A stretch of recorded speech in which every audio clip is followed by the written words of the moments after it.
Hey folks, this is Vince with Dad's Gaming Addiction, and today we're going to quickly talk about Heroes of Hammerwatch 2.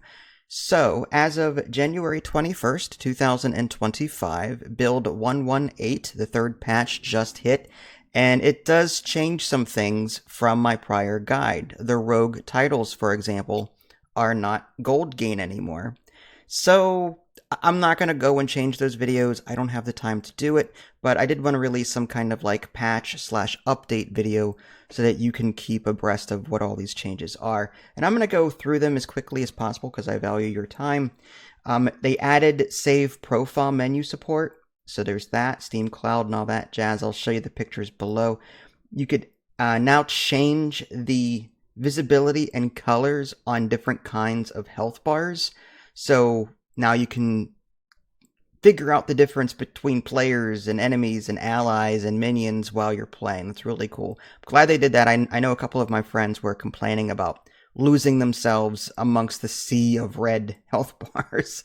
The fixed weapon mastery attunement thing, that's something I brought to their attention in my math video. If you haven't seen my mathing damage video, go check that out. I found a bug, and it looks like they went ahead and fixed that, which is great. It just wasn't kicking in, which is which is pretty significant. Evasion apparently was broken, and they fixed it. I don't use evasion all that much because I've leveled my rogue as much as I wanted to because of that whole gold game thing. Now I'm going to come back to the rogue because, well, the titles have changed, which you'll see in a minute. Added a graphic to the load screen with a game option to change its brightness, fixed the trinket picker not showing attunement trinket descriptions, added separate icons to monolith buffs. That's nice. When I look at the bottom of the screen, it's that same red circle buff. Now it's something different, which is nice. Improved wording in a few different tooltips and descriptions. I'm wondering if by that they mean they sort of combine weapon damage and attack damage. I guess we'll see how that goes. Fixed trap room and dungeon missing a reward. That was that one weird long hallway full of darts that led to nothing. I wonder if they fixed that. Added HUD icon for Warrior's Rage buff. Fixed Ranger's Entangle showing incorrect mana costs in its description. I never used the Entangle specialization. I was always Beastmaster, but I look forward to seeing what that's all about. As far as balancing is concerned, reduced trap damage scaling. I wish there was more information about that, like what the actual numbers are, but you know that's nice because I always avoided traps. Added Architect effect Gentle Traps, which lowers trap damage taken by 50%. Also changed Rogue class title from Gold Gain to Reduced Trap Damage. That's huge. So the Rogue is no longer an economic title class. Instead, it's used in the run now, so now I'm going to have to focus on leveling my rogue back up to where it needs to be. Buffed Ranger and Wizard class titles to give 3 instead of 2 of attack spell power. This is going to be even bigger. I mean, I in my last video, I couldn't say enough good things about the Wizard. Leveling him first to get that spell power up. Now it's going to be even more important to do that with that spell power buff there. Life Leech now heals over time with a maximum of filling your health to a maximum over 5 seconds.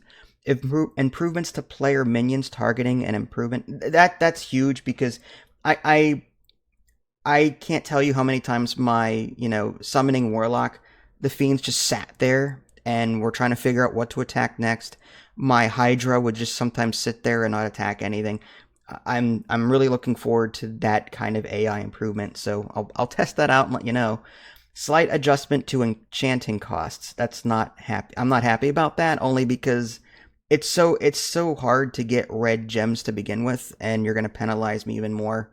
It's just, I'm not happy about that.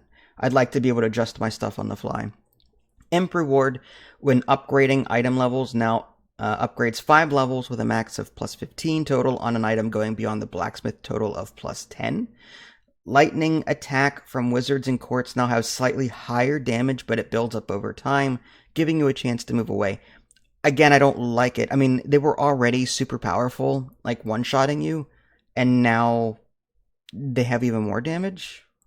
I mean, yeah, it builds up over time, but like I'm slow, so that's gonna suck. I would just wish they would nerf that and be done with it.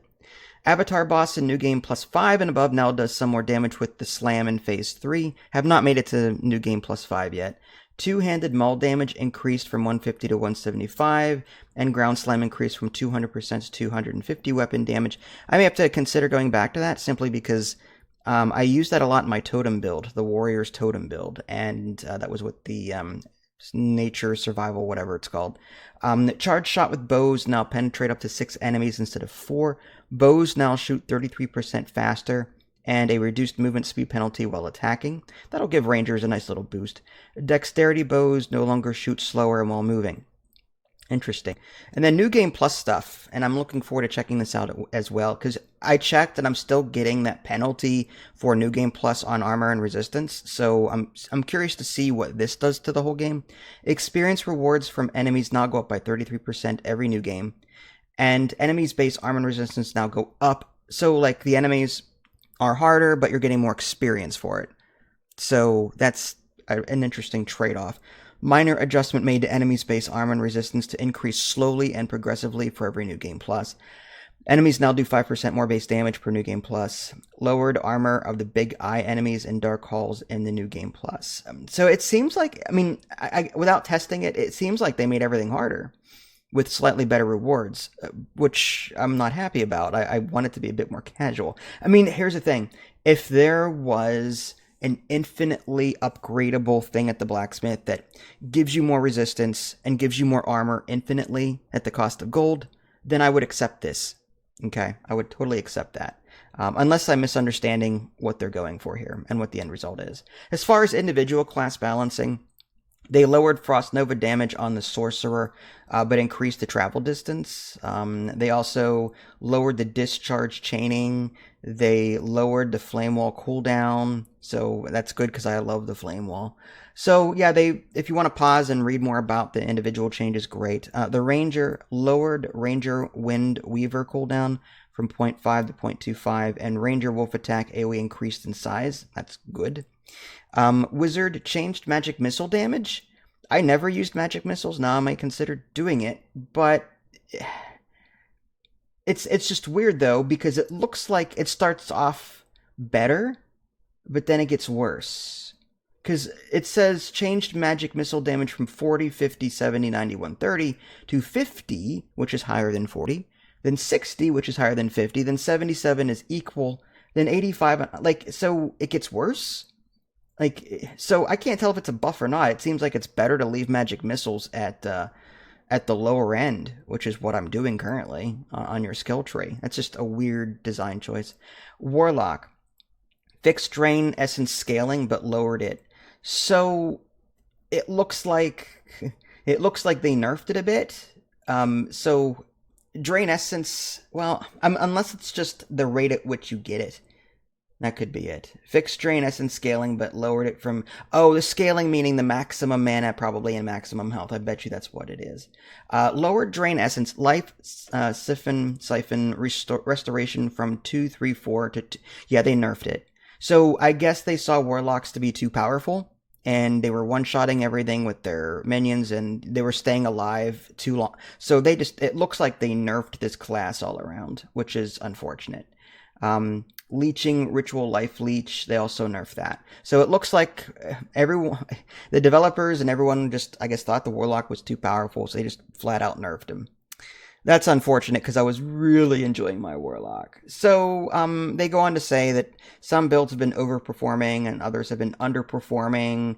Pause if you want to read more about that. And again, this is all in the Steam update section too. But there is like pictures here of Steam Cloud saving. You can choose your profile, stuff like that.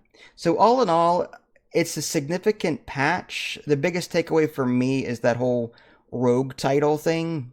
That's going to be huge, as well as the buffed Ranger and Wizard classes, and the fact that they nerfed the Warlock. And of course, there's some other ones in here too that are really nice. The whole health bar thing, that's nice, but it's going to take some time to get used to the new scaling with the New Game Plus, so I'll report back when I've got more information regarding that. Alright folks, that's all from me.